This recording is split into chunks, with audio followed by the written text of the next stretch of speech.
يا أيها الذين آمنوا أطيعوا الله وأطيعوا الرسول ولا تبطلوا أعمالكم সালাদটা পড়ে সালাদ পড়ার সময় পায়ের উপরের পাতা ঢেকে ফেলতে হবে, ওইভাবে সালাত আদায় করতে হবে। আর একবার প্রশ্ন করেছেন যে আমরা সৌদি আরবে দেখছি সালাম ফিরানোর সময় দুই দিকে ইমাম সালাম ফেরায়, তারপরে মুক্তাদিরা সালাম ফেরায়। যে এটা সুন্নাত, এটাই হওয়া উচিত। ইমাম দুই দিকে সালাম ফিরালে তারপরে মুক্তাদিরা সালাম ফিরাবে। তবে ইমামের সাথে সাথে যদি কেউ সালাম ফিরায়, এক সালাম ফিরালেই যদি সালাম ফিরায় তাতে সমস্যা নাই। এই জন্য যে এক সালামেও সালাত সমাপ্ত করা যায়। হয়তো এই হাদিসটা অনেকে জানেনই না, আপনারা বুঝেননি কথা। আল্লাহ রাসূল কখনো একবার সালাম দিয়ে সালাত শেষ করেছেন, বুঝেননি মনে হয়। শুধু ডান দিকে সালাম ফিরায় সালাত শেষ করেছেন। হাদিস আছে এই দৃষ্টিকোণ থেকে যে ডান দিকে সালাম ফেরাটাকে কেউ এটাকে বলেছেন ফরজ, আর বাম দিকে সালামটা হলো কি সুন্নাহ। এই জন্য বাংলাদেশে এই ফতোয়ার কারণে ডান দিকে সালাম ফেরানোর সাথে সাথে মুক্তাদিরাও ফিরাই। যখন ইমাম দুই দিকে সালাম ফিরাবে তখন উচিত হলো দুই দিকে সালাম ফেরানোর পরে তারপরে মুক্তাদিরা সালাম ফেরাবে। ঠিক আছে, বুঝতে পারছেন? জাযাকুমুল্লাহ খায়রান। আহলে হাদিস ও আহলে হাদিস আন্দোলনের মধ্যে পার্থক্য কি? আহলে হাদিস এটা আকীদার নাম। যেমন সালাফি, সালাফি বলতে কোনো দল বোঝেন না, কোনো দল না। ঠিক আহলে হাদিস এটা কোনো দল না। সালাফি, আহলুস সুন্নাহ, তায়েফাতুল মানসুরা আর তায়েফাতুল যাহিরা, এই নামগুলো হাদিসের পরিভাষা। এইগুলো কোনো দলের নাম না, এটা বৈশিষ্ট্যগত নাম। আহলে হাদিস মানে হাদিসের অনুসারী। আহলে হাদিস আন্দোলনটা, এই শব্দটা, আন্দোলনের আরবি শব্দ হলো তাহরিক। এটা আহলে হাদিসদের তৎপরতা, কার্যক্রম, প্রচেষ্টা কে বলা হয় আন্দোলন। আর এই প্রচেষ্টাটা চলে আসছে সাহাবীদের যুগ থেকেই, তাবেঈদের যুগ থেকেই। যেমন আব্দুল্লাহ আল কাফি আল কুরাইশি যে বইটা লিখেছেন আহলে হাদিস পরিচিতি, এই বইটার মধ্যে আহলে হাদিস আন্দোলন কথাটা বহুবার বলেছেন। ঠিক পূর্বেও যারা আলেম ওলামা বই লিখেছেন, যারা উর্দু ভাষায় লিখেছেন, তারা তাহরিকে আহলে হাদিস, আহলে হাদিসদের আন্দোলন, সংগ্রাম, প্রচেষ্টা, দাওয়াতি কার্যক্রম, এটাকে আন্দোলন বলা হয়। এটাও কোনো দলের নাম না। কথাকে বুঝাতে পারলাম আপনাদেরকে? এটাও কোনো দলের নাম না, প্রচেষ্টা, আহলে হাদিসদের কার্যক্রম। এটা সাহাবীদের যুগে ছিল, তাবেঈদের যুগে ছিল, তাবেঈদের যুগে ছিল। এখন আহলে হাদিস শব্দটা নিয়ে অনেকেই আপত্তি তুলছে এই মর্মে যে আহলে হাদিস শব্দটা বলা যাবে না। এটা কিন্তু ভুল ধারণা। আর মিলাতে চাচ্ছে অন্যান্যদের সাথে, হানাফি, শাফি, মালিকি, হাম্বলি, দেওবন্দি, বেরলভি, অন্যদের সাথে মিলাতে চাচ্ছে। এটা নেহায়েত অন্যায়। যখন হানাফি বলি, শাফিঈ বলি, হাম্বলি বলি, মালিকি বলি, তখন একজন ব্যক্তিকে মিন করে, একজন ব্যক্তির নামে প্রতিষ্ঠিত মাযহাবকে বলা হয় হানাফি, শাফি, মালিকি, হাম্বলি। কিন্তু আপনাদের প্রশ্ন করে আহলে হাদিস এই শব্দটা কে তৈরি করেছে? কোন ব্যক্তির আলোকে এটা?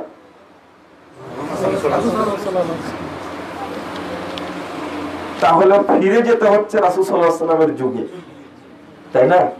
কোন ব্যক্তির আলোকে এটা তৈরি হয়নি না। যেমন ইমাম ইবনুল কাইয়িম রাহিমাহুল্লাহ ইলামুল মুওয়াক্কিনের মধ্যে দ্বিতীয় খণ্ডের 145 পৃষ্ঠায় বলেছেন যে এই দলাদলিটা তৈরি হলো কখন। তিনি বলছেন ইন্নামা হাদাসাত হাযিহিল বিদআহ ফিল কর্নির রাবিআল মাজমুম। এই দলাদলির বেদাতটা তৈরি হয়েছে 4th শতাব্দী হিজরিতে। তাহলে 4th শতাব্দী হিজরির পূর্বে এই দলাদলি ছিল না। কিন্তু আহলে হাদিস, আসহাবুল হাদিস, সালাফি, আহলে সুন্নাহ ওয়াল জামাআহ, তারপরে তায়েফাতুল মানসুরা, তায়েফাতুল যাহিরা, এটা তো ছিল বহু যুগ আগে থেকে। যেমন লাতাযালু তায়েফাতুন মিন উম্মতি যাহিরিনা আল হক, এখানে আরেকটা বলছে মানসুরা, তায়েফাতুল মানসুরা, বিজয়ী কাফেলা। এটা তো হাদিসের পরিভাষা, বহু আগে। তারপরে আহলুস সুন্নাহ, এটা সহিহ মুসলিম খুললেন 11 পৃষ্ঠায় পাবেন। তারপরে আবু দাউদ খুললেন 631 পৃষ্ঠা, আল জামাআহ শব্দটা পাবেন। এইগুলো কোনো দলের নাম না, এইগুলো হলো কোরআন এবং সহিহ হাদিস যারা আমল করে তাদের বৈশিষ্ট্য। কথা বোঝা গেছে? তাদের বৈশিষ্ট্য, একটা নামে সীমাবদ্ধ না। যেমন ইমাম আবু দাউদ কি আজকের মানুষ? ইমাম আবু দাউদ একটা কথা বলে, তার নামই হলো ইমাম আহলিল হাদিস, তার লকব। ইমাম বুখারীর লকব কি ছিল? আমিরুল মুমিনিন ফিল হাদিস। ইমাম আহমদ বিন হাম্বলের লকব কি ছিল? ইমাম আহলিস সুন্নাহ। ইমাম শাফির লকব কি ছিল? শাইখুল ইসলাম। ইমাম ইবনে তাইমিয়ার লকব কি ছিল? শাইখুল ইসলাম। তো এক একজন ব্যক্তির এক একটা লকব, তার মধ্যে একটা আহলুল হাদিস। ইমাম আবু দাউদ রাহিমাহুল্লাহ বলছেন লাউলা হাযিহিল ইসাবা লাম দারাসাল ইসলাম ইয়ানি আসহাবুল হাদিস। অর্থাৎ যদি পৃথিবীতে আহলে হাদিসগণ না থাকতেন তাহলে পৃথিবী থেকে ইসলাম মিটে যেত। 202 হিজরিতে জন্ম, 275 মৃত্যু, এটা কি আজকের কথা? তারপরে ইমাম আহমদ বিন হাম্বল, আপনারা, আমি আর বিস্তারিত বলতে চাচ্ছি না, এই সিরিয়ালটা আমি উল্লেখ করেছি আমার ভ্রান্তির বেড়াজালে একামতের দিন বইটার মধ্যে। ভ্রান্তির বেড়াজালে একামতের দিনে একটা শেষ অধ্যায় আছে, একবার সাহাবীর যুগ থেকে নিয়ে এই যুগ পর্যন্ত আমি রিপোর্ট গুলো পেশ করেছি। আপনারা কাইন্ডলি দেখে নিন সেখান থেকে।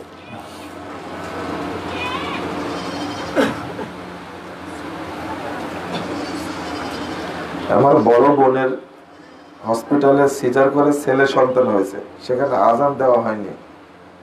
এখন বাচ্চার বয়স 4 বছর। আসলে একটা প্রচলিত কথা আছে, জন্মের সময় আজান দিয়েছে আর মরার সময় আজান ছাড়াই মাটি দিবে, এটা মিলাই দিয়েছে আর কি।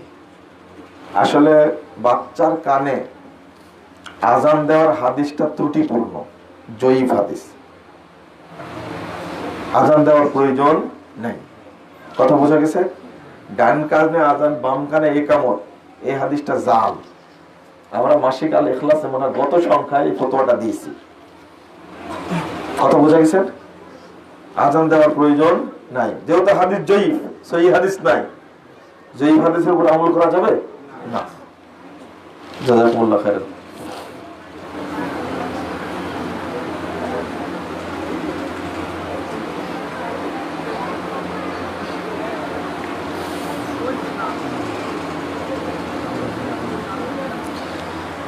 আচ্ছা, এক ভাই প্রশ্ন করেছেন আমাদের মসজিদের ইমামের আকীদা হলো আল্লাহ সর্বত্র বিরাজমান, হাজির নাজির, নবী নূরের তৈরি। এখন আমরা কি তার পিছনে নামাজ পড়বো? এই ধরনের ইমামকে আগে বলতে হবে এই আকীদা সঠিক না। বলার পরেও যদি আকীদা চেঞ্জ না করে তার পিছনে সালাত হবে না। আল্লাহর নবী নূরের তৈরি, এটা কিন্তু শিরকি আকীদা। কেমনে শিরকি আকীদা বলেন তো দেখি? মানে আল্লাহর নূরে নবীর সৃষ্টি, আর নবীর নূরে সারা জাহানের সৃষ্টি। নবী কিন্তু আল্লাহর অংশ হয়ে গেলেন। নাউযুবিল্লাহ। কথা বোঝা গেছে? নবী কার অংশ হয়ে গেল? আল্লাহর অংশ হয়ে গেল। আস্তাগফিরুল্লাহ, নাউযুবিল্লাহ। এই আকীদাটাই আপনারা তাবলীগের স্বরূপ বইটাতে দেখবেন, আমি সুফিবাদী আকীদা উল্লেখ করেছি। এই দেওবন্দি মতবাদটা হলো সুফি মতবাদ, বুঝছেন? এই সুফি মতবাদটাই হলো মানুষকে আল্লাহ বানানো, আল্লাহ আর মানুষকে একাকার করে ফেলা। নাউযুবিল্লাহ। আল্লাহ আর মানুষকে এক, একজন মাবুদ আর একজন বান্দা। মাবুদ কোথায়? আরশে আজিমে, সপ্তম আসমানের উপরে। আর সেটাকেই মানুষ বানানোর চেষ্টা করছে। আর এটা যত পীর পূজা যারা করে তারা এই আকীদা পোষণ করে। যেমন মানসুর হাল্লাজের কাহিনী বলে না সারা দেশে, মানসুর হাল্লাজ নিজেই আল্লাহ বলে দাবি করেছে। আনাল হক। আর একটা খারাপ কথা বলেছে, নাহনু রূহান, আল্লাহ আর আমি দুইটা রূহ, হালাল না বাদানান, এক দেহের মধ্যে শামিল হয়ে গেছে। বলছে আমি আর তুমি বলে কিছু নাই, আমি তুমি, তুমি আমি। দেখেন আমি রিপোর্ট গুলো পেশ করেছি একামতের দিন বইটার মধ্যে। বাইজিদ বোস্তামি একজন, এটা হলো সুফিবাদে বিশ্বাসী, সুফিবাদের প্রতিষ্ঠাতায়। নিজেই বলতো আমি আল্লাহকে খুঁজছি 60 বছর যাব, কোথাও পাইনি। এখন দেখছি আমি নিজেই আল্লাহ। এগুলো সুফিবাদী আকীদা।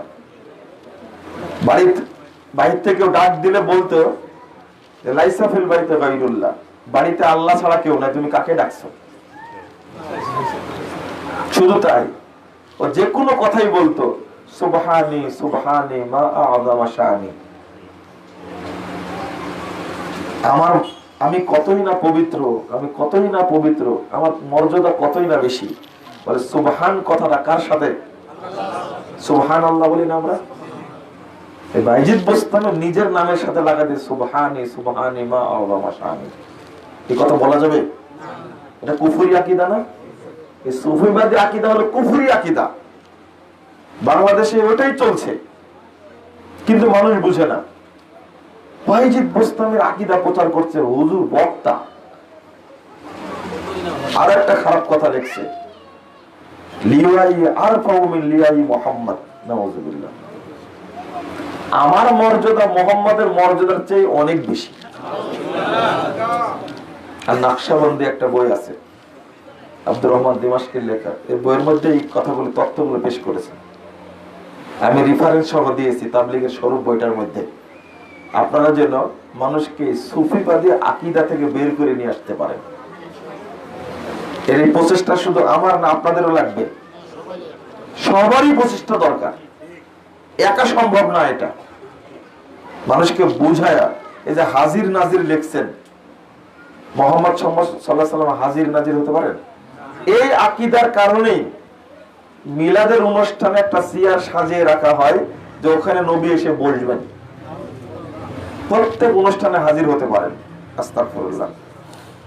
মানসুর হাল্লাজের পরে ইবনুল আরাবী, সুফিবাদের প্রচারক আর একজন, ও বলছে ইয়াহমাদুনি ওয়া আহমাদুহু, আল্লাহ আমার প্রশংসা করেন আর আমি আল্লাহর প্রশংসা করি। প্রশংসা একমাত্র কার জন্য বলেন তো? দলিল আলহামদুলিল্লাহি রাব্বিল আলামিন। ও বেয়াকুব বলছে যে আল্লাহ আমার প্রশংসা করেন, আমি আল্লাহর প্রশংসা করি। পরে কি বলছে জানেন? আবুদুহু ইয়াবুদুনি ওয়া আবুদুহু, আল্লাহ আমার ইবাদত করে আর আমি আল্লাহর ইবাদত করি। আরো শুনবেন? আর শোনার দরকার নাই, পরে যেটা বলবো খুবই খারাপ, ওটা আমি বইয়ে লিখেছি, আমি বলতে পারবো না এটা।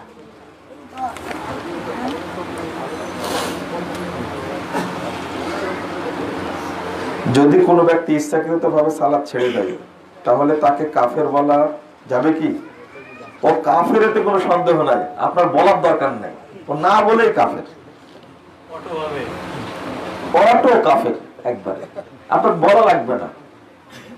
ইচ্ছাকৃত স্বেচ্ছায় বুঝে যদি কেউ সালাত ছেড়ে দেয় সে কাফের। 2, কেউ যদি সালাত অস্বীকার করে সেও কাফের। 3, সালাতকে বিশ্বাস করে, পড়া উচিত মনে করে, অলসতাই পড়ে না, 2 ওয়াক্ত 3 ওয়াক্ত পড়ে, বাকিটা পড়ে না, 1 দিন 2 দিন পড়ে, 5 দিন পড়ে না, আছে না এরকম?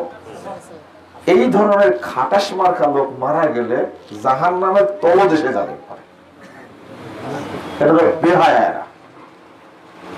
সূরা মারিয়াম 59 নম্বর আয়াত আল্লাহ বলেছেন ফাসাউফা ইয়ালকাউনা গাইয়া, একবারে জাহান্নামের তলদেশে নিক্ষিপ্ত হবে এরা, কাফের মুশরিকদের চেয়েও এরা নিচে থাকবে।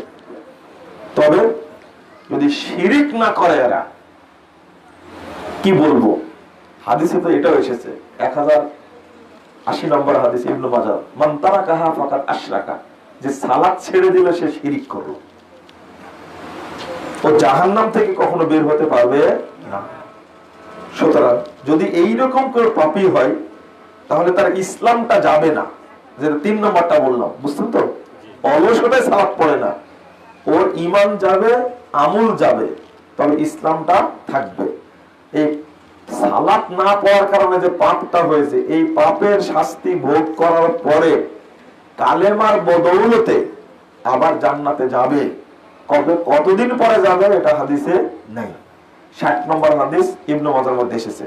অতএব ধানাই পানাই করে আপনি কখনো সালাতকে বর্জন করতে পারবেন না, ত্যাগ করতে পারবেন না।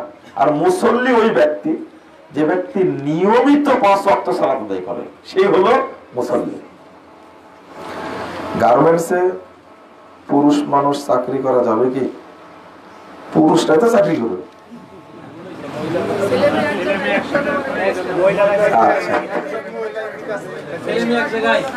জি, আপনারা আসলে প্রেক্ষাপটটা এখন এরকম হয়ে গেছে।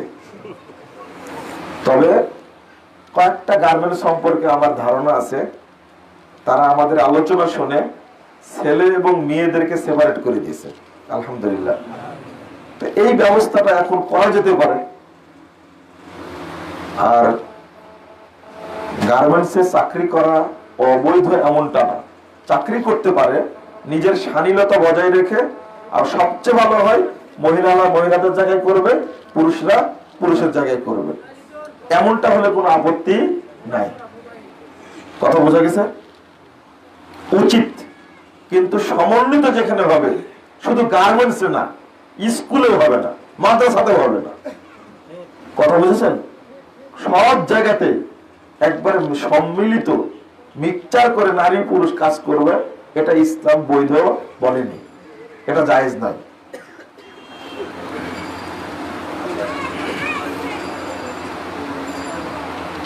না, আর একটা প্রশ্ন করেছেন, এই প্রশ্নের উত্তর দেওয়া যাবে না। রুকু হতে দাঁড়িয়ে হাত বুকে বাঁধতে হবে নাকি হাত ছেড়ে দিতে হবে? জি, রুকু থেকে ওঠার পরে হাত আবার বুকে বাঁধবে কিনা এই নিয়ে সালাফি আলেমদের মধ্যে একটু ইখতিলাফ আছে। তবে আমরা বলি হাদিসের আলোকে যেটা বোঝা যায়, যেটা নাসিরউদ্দিন আলবানী রাহিমাহুল্লাহ বলেছেন, সেটা হাতটা ছেড়ে দেওয়াটাই হাদিসের অনুকূলে। তবে এই ব্যাপারে আপনারা চরম কোনো ফতোয়া দিবেন না। কেউ যদি হাত বাঁধে আপনি বলবেন না ও বেদাতি, তো চলবে না, এইরকম ধমক দিবেন না। কথা বোঝা গেছে? তবে হাতটা ছেড়ে দেওয়াটাই কি হাদিসের অনুকূলে, এতটুকু জেনে রাখবেন। যখন এটা একটা মূলনীতি শুনে রাখবেন, বেদাতি আলেমদের, মাজার পূজারী আলেমদের কথা আলাদা, যখন সহি আকীদার একই মানুষ, একই আকীদার মানুষ যখন দুই ধরনের কথা বলবেন, বড় বিদ্যান, এই আমাদের মতো টেক্কা ফটকা না, কিন্তু বড় মানুষ, তখন কথা হবে স্বাভাবিক, নরম কথা হবে। কথা বোঝা যাচ্ছে? তখন চরম ফতোয়া দিবেন না, খবরদার। এই চরম ফতোয়া দেওয়া উচিত না। দুইটাই বলবেন, যেটা আল্লাহ কবুল করবেন সেটা গ্রহণ করবে মানুষ। ঠিক আছে? আমি দুইটাই তো বললাম নাকি? এই বিষয়ে কি আমি দুইটাই বললাম। আর বললাম হাতটা ছেড়ে দেওয়াটা হলো হাদিসের অনুকূলে, আমরা বুঝি। যেমন নাসিরউদ্দিন আলবানীও বলেছেন এটা।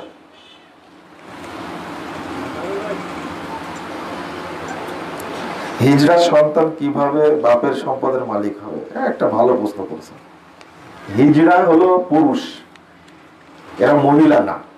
পুরুষ হিসাবে সম্পদের ভাগ পাবে, মরলেও ওর জানাজা ওইভাবেই করতে হবে। মহিলারা মারা গেলে দাঁড়াতে হয় মাঝামাঝিতে, তাই না? পুরুষরা মারা গেলে দাঁড়াতে হয় কি মাথা বরাবর, তাই না? কিন্তু হিজড়া মারা গেলে পুরুষের মতো করে জানাজা হবে। কথা বুঝেছেন তো? জাযাকুমুল্লাহ খাইরান।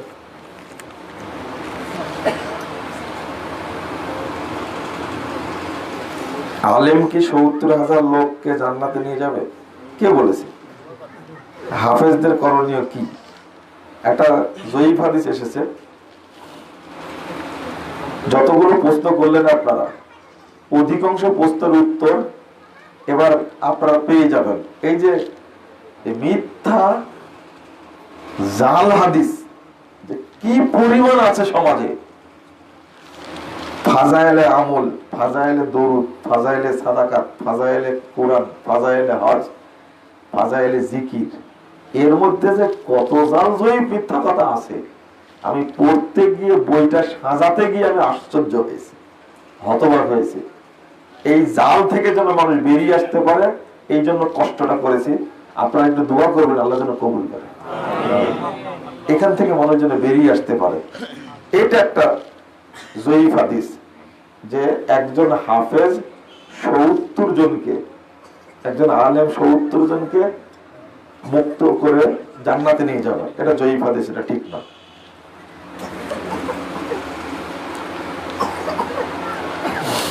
বায়াত করা কি জরুরি? বায়াত জরুরি, তবে মুসলিম শাসকের কাছে। কথা বোঝা গেছে? এখন মুসলিম শাসক আছে? নাই। বায়াত আছে? নাই। আপনার এই পীর ফকিরদের যে বায়াত চলছে, এটা হারাম, একবারে চলবে না। বায়াত চলবে না। কথা বলছে, বায়াত চলবে একমাত্র কার জন্য? রাষ্ট্রীয় খলিফার জন্য বায়াত।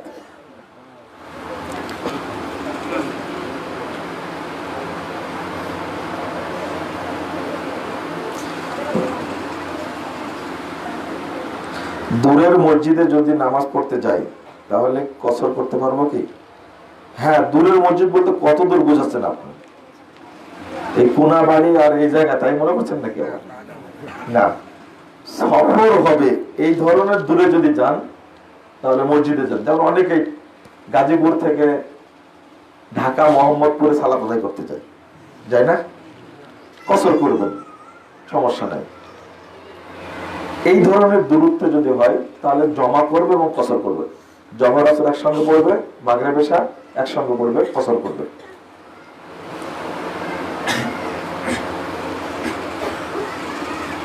গার্মেন্টসে অনেক টাকা লোন নিয়ে ব্যবসা করে, আমরা কি সেখানে কাজ করতে পারবো? হ্যাঁ, আপনি পারবেন, কোনো সমস্যা নাই। কিন্তু একজনের পাপ আর একজনের উপরে বর্তায় না। কথা বোঝা গেছে? পাপ করছে সে, আপনার উপরে বর্তাবে কেন? আপনার কাজটা বৈধ কিনা এটা দেখবেন। কথা বোঝা গেছে? আর ওইটাই যদি হয়, রাস্তা দিয়ে হাঁটা যাবে না, রাস্তায় তৈরি করা সুদের টাকায় কি করবেন? অবশ্যই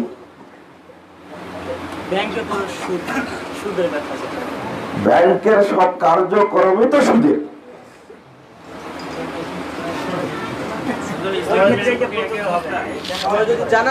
বাংলাদেশে কোনো ইসলামী ব্যাংক নাই, নামে আছে।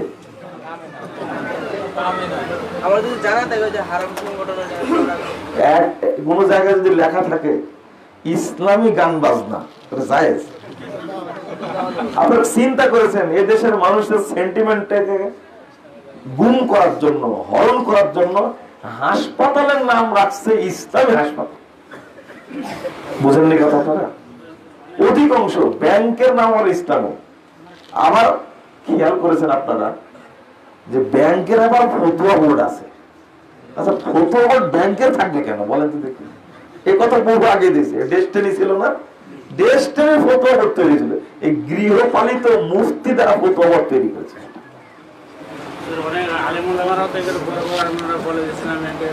বক্তব্য দিয়েছি, এক এয়ারপোর্ট থেকে বের হওয়ার সময় দেখছি কয়েকজন হুজুরের ছবি ব্যাংকের মধ্যে, ব্যাংকের অ্যাডের মধ্যে হুজুরের ছবি। তখনই বললাম যে দুনিয়া ধ্বংস হয়ে গেছে, আর নাই মানুষ। এত বড় বড় হুজুর, তাদের ছবি ব্যাংক, তারা সহি আকীদার কথা বলে। খুবই কষ্ট পেয়েছে এই ছবি দেখে। ব্যাংকের অ্যাডের মধ্যে তাদের ছবি। যারা ব্যাংকের শরিয়া বোর্ড, ব্যাংকের আবার শরিয়া বোর্ড থাকা লাগে? আমি বললাম না। আচ্ছা, অ্যাপেন্ডিসাইড হয়েছে, এই অপারেশনটা ইসলামী হাসপাতালে গেলে যেমনই অপারেশন হবে, সাধারণ হাসপাতালে গেলে সেরকমই অপারেশন হবে। এর মধ্যে পার্থক্য আছে? এই মানুষের সেন্টিমেন্টটা চেঞ্জ করার জন্য সব জায়গায় লাগা দিছে কি ইসলাম। আর বলেন না বেদাতি মসজিদে সালাত পড়া যাবে কি? কড়া কথা বলেছি তো, প্রশ্ন করে বসেছে। বেদাতি মসজিদে আপনার সালাত হবে, সালাত হবে, সালাত পড়তে পারবেন আপনার মতো করে, আপনি পড়বেন সালাত। 2 নম্বর কথা হলো, বেদাতি মসজিদের ইমামের পিছনে সালাত পড়লে অনেকেই বলেছেন সালাত হবে, আবার অনেকেই বলেছেন সালাত হবে না, কারণ রাসূলের তরিকায় সে আদায় করে না।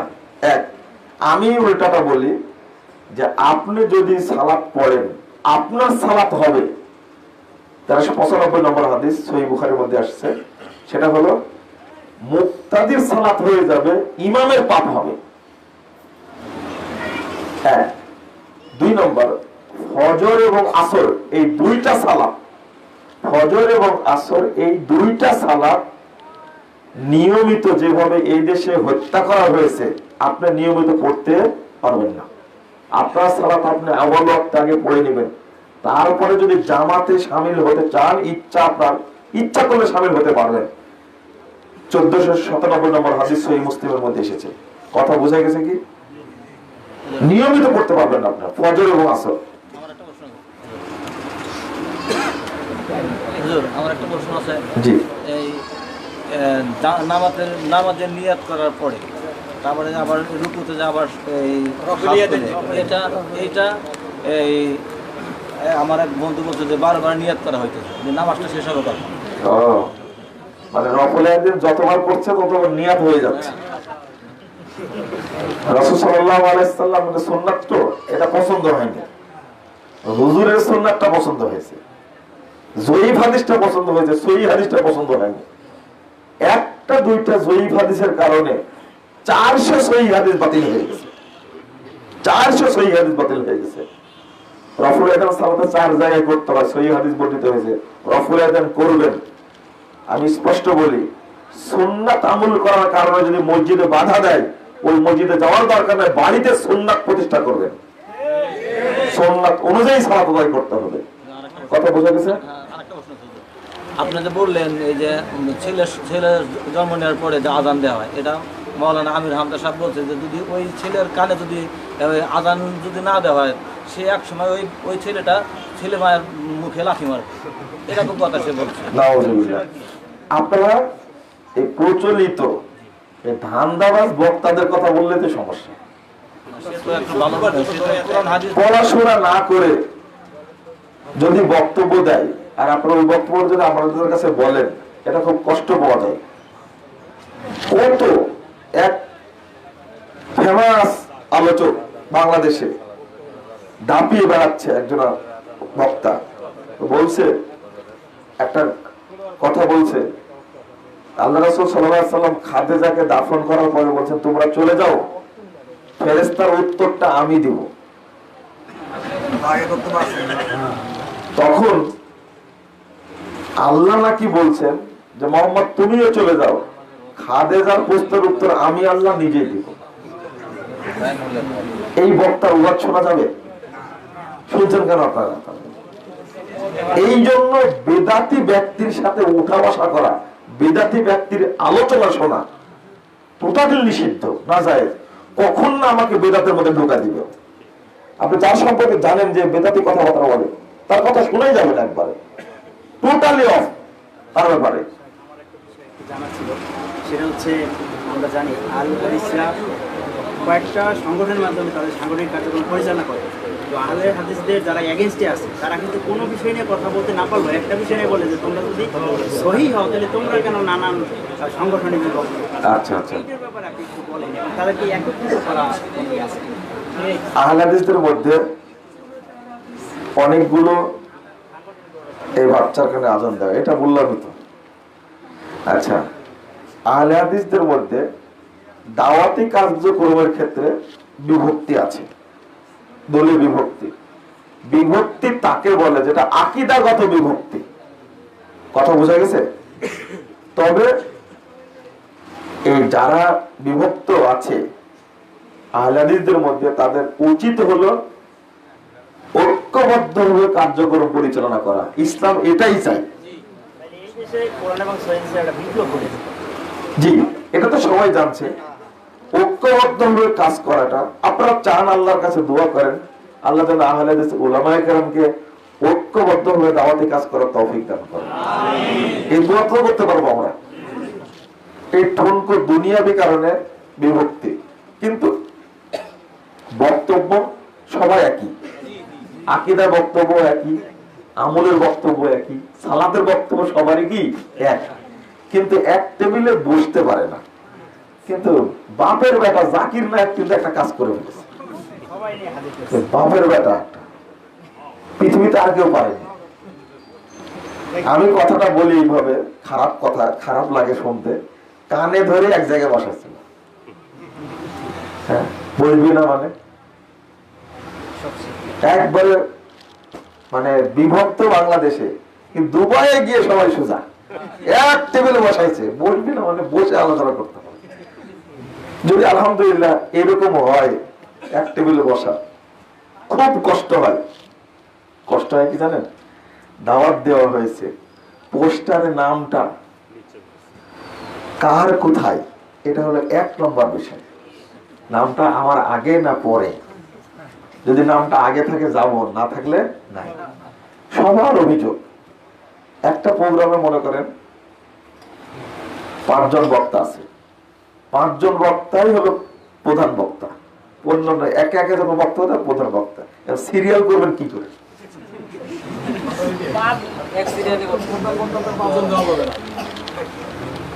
এটা যদি সামান্য একটু মনে কষ্ট পায় কেউ, প্রথম কথা হলো বিবেক দ্বারা প্রোগ্রামটা করতে হবে, বিবেক দ্বারা। আবার অনেক জায়গাতে মানে এমন কাজ করে, আবেগে বলেই দেয় যে আমার নামটা যদি 2 নম্বরে না থাকে তাহলে আমি যাব না। কোথায় ইখলাস? আবার অনেকে বলে দেয় 1 নম্বরে নাম না থাকলে আমি যাব না। তাহলে ঐক্যবদ্ধভাবে প্রোগ্রাম করা যাবে? হাজিরই হবে না। এটা একটা বড় মুসিবত। সবাই যদি এই চিন্তা ভাবনা করে তাহলে ঐক্য হবে কি করে? তালিকা দেখলাম, পিস টিভি বক্তাদের তালিকা দিয়েছে, একটা লিফলেট। দুবাইয়ে 14 সালে একটা কনফারেন্স হয়েছিল, বিশাল কনফারেন্স। সে কনফারেন্স তালিকায় নাম দিয়েছে। নাম তো দেওয়া লাগবে ভাই, তাই না? কারো নাম আগে কারো নাম পিছনে হবে, তো করতেই হবে। ওই তালিকায় দেখছি জাকির নায়েকের নামটা একবারে সব শেষে দেওয়া আছে। ও সম্মান ইজ্জত গেছে না বাড়ছে? অতিথিদেরকে নামটা আগে দিয়ে দিছে। কিন্তু এরপরে তো সিরিয়াল করা লাগছে, হয় বয়সগত সিরিয়াল বা মর্যাদাগত সিরিয়াল, এটা করলে আপত্তি আছে? আপত্তি নাই। আবার এমনটাও হতে পারে, এটাও মেনে নেবে না, মানে গাজীপুরের প্রোগ্রামে আমাকে প্রধান বক্তা, কিন্তু টাঙ্গাইলের প্রোগ্রামে গিয়ে আমাকে হয়তো দ্বিতীয় বক্তা করেছে, এটা হতেই পারে। আবার কোথাও তৃতীয় বক্তা করেছে। তো এইটা নিয়ে যদি পরস্পরের মধ্যে থাকে, আমি একটা অভিজ্ঞতার কথা বলি, আপনাদেরকে শেয়ার করি। 2012 সালে ঢাকার ইঞ্জিনিয়ার্স ইনস্টিটিউশনের প্রোগ্রামে কুয়েত থেকে একজন বড় অতিথিকে নিয়ে আসছিলাম। তিনি কুয়েতের বিচারপতি, একজন বড় মাপের মানুষ। তার জন্য ব্যানার করেছিলাম আরবিতে। চলে যখন মঞ্চে যান, আরবিতে ব্যানার টানানো আছে পিছনে। তা আমি সাথে উঠানোর সময় ব্যানারটা লক্ষ্য করতে বললাম, তো লক্ষ্য করলেন না। যখন চেয়ারে বসেন তখন ঘুরে বললাম যে সেটা দেখেন, মানে দেখলেন না। বক্তব্য শেষ করে যখন চলে আসে তখন একবার বললাম যে দেখেন, মূলত তাকে চিফ গেস্ট করে ব্যানারটা করা হয়েছিল, আমি তাকে দেখাতে চেয়েছিলাম, কিন্তু ঘুরে তাকায় একবারও দেখেন।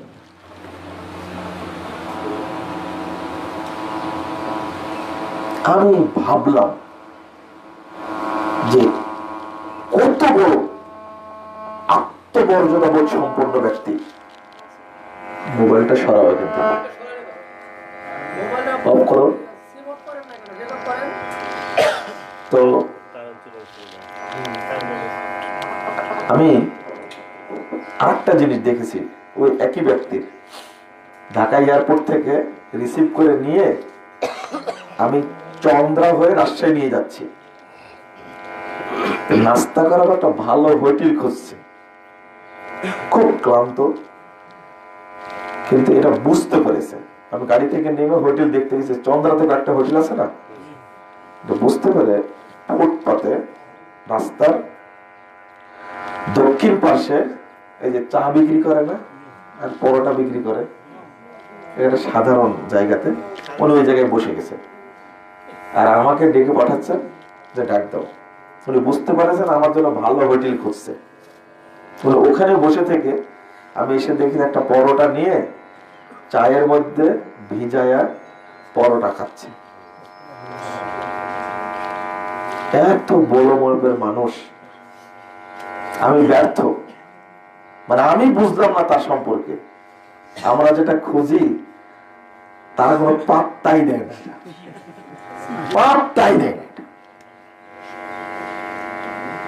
তো কথাগুলো বললাম এই জন্য যে আল্লাহ যেন আমাদেরকে বিবেক দেন এবং একসঙ্গে বসে ঐক্যবদ্ধ হয়ে কাজ করার তৌফিক দান করেন। আল্লাহ যেন আমাদের সবার মাঝে ইখলাস সৃষ্টি করে দেন। যদি ইখলাস সৃষ্টি হয়ে যায়, পরস্পরের মধ্যে কোনো আমিত্ব, জিদ, গোলামি, অহংকার এইগুলো থাকবে না।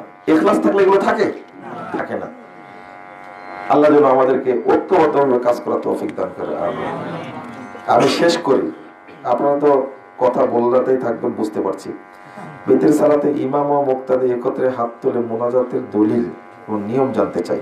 বেতের সালাতে, জি, রমাদান মাসে আপনারা করেন না? এটা মূলত দলিলটা নিয়েছেন কুনুতে নাজেলা থেকে, সব আলেমী নিয়েছেন। কুনুতে নাজেলায় যেমন ইমাম দোয়া করেন, মুক্তাদের হাত তুলে আমিন আমিন করেন, ঠিক বেতের সালাতেও করতে পারবেন এইভাবে, কোনো সমস্যা নাই। আপনি বেতের 1 রাকাতে পড়তে পারেন, 3 রাকাতে পড়তে পারেন, 5 রাকাতে পড়তে পারেন। 1 রাকাত পড়লে কিভাবে পড়বেন? 1 রাকাত পড়ে সালাম ফিরে দিবেন, কুনুতটা পড়বেন রুকু থেকে ওঠার পরে বা রুকুর আগে, হাত বেঁধে রুকুতে যাওয়ার আগে হাত বেঁধে কুনুত পড়তে পারবেন। এটাই বেশি হাদিসে এসেছে। রুকু থেকে ওঠার পরে পড়তে পারবেন।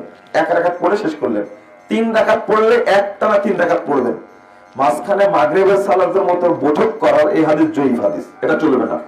সহিহ হাদিস হলো একটানা 3 রাকাত পড়া, একটানা 5 রাকাত পড়া। কথা বুঝে গেছে? সহিহটা মানার চেষ্টা করবেন, জয়ীফটা বাদ দিবেন। আকিকার সুন্নতের নিয়ম মাংস বন্টন করার, জি আকিকার সুন্নতি নিয়ম হলো 7ম দিনে আকিকা করবেন, এরপরে আকিকা করার কোনো দলিল পাওয়া যায় না। 14 দিনে, 21 দিনে, 27 দিনে যে বিধানটা আসছে এটা জয়ীফ হাদিস। আর জীবনে একদিন আকিকা করলেই হবে, এই হাদিসটাও মুহাদ্দিসগণ জয়ীফ বলেছেন। আর কেউ যদি করে রাসূলের উদ্ধৃতি দিয়ে যদি বলে এটা রাসূলের জন্য খাস ছিল, সাহাবাদের মধ্যে ওই হাদিসের প্রমাণ পাওয়া যায় না। কথা বোঝা গেছে? 7ম দিন আকিকা করার চেষ্টা করবেন। আপনারা পারবেন না কেন? সন্তান আসছে 9 মাস আগে পেটে, এটা জানতে পারেননি আপনি? তা আকিকা দিবেন প্রস্তুতি না নিয়ে আমি পারিনি, 2 বছর পারে, 5 বছর বলে অপশনটা নাই শরীয়ত। আমি একটা বিষয় জানতে চাচ্ছি, সেটা হচ্ছে আমার বাড়ির পাশে ওই ব্যক্তি কখনো নামাজ পড়ে নাই, উনি কোন পীরের ভক্ত ছিল, ওনার কবরটা ঘরের পাশে দিচ্ছে, দেওয়ার পরে কিছুদিন পরে দেখলাম এটা একটু উঁচু করলো, উঁচু করার পরে আবার যে বাঁশ দেওয়া মানে বেড়া দিল আর কি। এর 1 মাস পরে আমি বাড়িতে গিয়ে দেখি এটা আবার ঘর করলো। আমরা কিভাবে এটা প্রতিরোধ করতে পারবো? আমি বলার পরে ওর ছেলে আমাকে আরো উল্টা পাল্টা অনেক কিছু। আচ্ছা, যেভাবে মাজার করেছে করুক, আপনার দাওয়াতি কাজ চালাতে থাকবেন। এক সময় ছেলেরা যদি আল্লাহ হেদায়েত দান করে তো মাজার ভেঙে দিবে, এরকম রেকর্ড অনেক আছে। শেষ প্রশ্ন আছে। হ্যাঁ, আমার প্রশ্ন হচ্ছে জামাতবদ্ধ জীবনযাপন মানে কি সংগঠন করা লাগবে? আর সংগঠনের লোকেরা বলে যে আমরা যে সংগঠন করি আমরা হচ্ছি পিওর আহলে হাদিস, আর যারা আছে তারা পিওর আহলে হাদিস না, এই মন্তব্য কিছু বলে। এই কথাটাই ঠিক না। জামাতবদ্ধ জীবনযাপন বলতে আসলে কোরআন এবং সহিহ হাদিসের উপরে ঐক্যবদ্ধ থাকাই হলো জামাতবদ্ধ জীবনযাপন। কথা বোঝা গেছে? আর এইরকম দাওয়াতি কাফেলা অনেক থাকতে পারে। এই গাজীপুরে কোন আলেম থাকতে পারে, সে আলেমের দলিল ভিত্তিক কথা শুনে অনুসরণ করবে। চিটাগঙ্গে থাকতে পারে, সিলেটেও থাকতে পারে। কথা বোঝা গেছে? কিন্তু এই সাংগঠনিক বিভক্তিটা এটা চলবে না। আর এটাকেই বলছে জামাত। জামাতের অর্থটাই আমরা বুঝিনি, আবার অনুবাদ করছি এটা। যদি জামাতের সাথে না থাকি আর যদি কোন নেতাকে গ্রহণ না করে তাহলে জাহিলিয়াতের মৃত্যু হবে না। এই হাদিসের অনুবাদটাই ঠিক হয়নি, এই অনুবাদ কেউ করেননি। বাংলাদেশে এমন কিছু হাদিসের অনুবাদ করা হয়, কোরআনের আয়াতের অনুবাদ করা হয়, যে অনুবাদ রাসূলও জানতেন না, সাহাবীরা জানতেন না। ওই অনুবাদ আমরা বের করেছি। এটা খুব দুঃখজনক। কোরআন এবং সহিহ হাদিসের ভুল অর্থ করা এটা একটা মুসিবত। একটা সাহাবায়ে কেরাম কোরআন হাদিস যেভাবে বুঝেছেন আমাদেরকে ওইভাবেই বুঝতে হবে, এর বাহিরে বোঝা যাবে না। ঠিক আছে, জাযাকুমুল্লাহ খাইরান। আমি বললাম শেষ প্রশ্ন এটা বলেন। রুকুর পরে হাত আবার পূর্বে বাঁধা, কিন্তু এটা সহি না ছেড়ে দেওয়াটা সহি? কোনটা? বললাম যে ছেড়ে দেওয়াটা। জি জি, আমি তো আবার এই যে একটু কথা আপনার এই প্রশ্নের উত্তরটা বিস্তারিত আছে প্রশ্নোত্তর আরকানুল ইসলাম, এই বইয়ের দলিল ভিত্তিক আলোচনা করেছে। আপনারা সংগ্রহ করেন প্রশ্নোত্তর আরকানুল ইসলাম বইটা, সবারই নেওয়া উচিত। জাযাকুমুল্লাহ খাইরান। সুবহানাকাল্লাহু ওয়া বিহামদিক, আশহাদু আল্লা ইলাহা ইল্লা আনতা, আস্তাগফিরুকা ওয়া আতুবু ইলাইক। এই সময় আমি এটা বাদি বা এটার সময় মনটা নরম হয় আল্লাহ